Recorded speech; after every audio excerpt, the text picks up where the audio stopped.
নমস্কার বন্ধুরা, আজকে আমরা খাচ্ছি আলু কাবলি। তো প্রথমে তো টেস্ট করে দেখতে হয় ছোলাটা ঠিক আছে কিনা।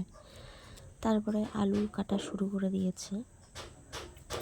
তো আলুটা সুন্দর করে ছোট ছোট পিস করে কাটার পরে তার মধ্যে দিয়ে দিতে হবে ছোলা আর লেবু পাতা আগে আগেই দিয়ে দিয়েছি। তার মধ্যে দিয়ে দিতে হবে পেঁয়াজ কুচি, লঙ্কা কুচি, শসা কুচি, আর দিতে হবে মেন তেঁতুল।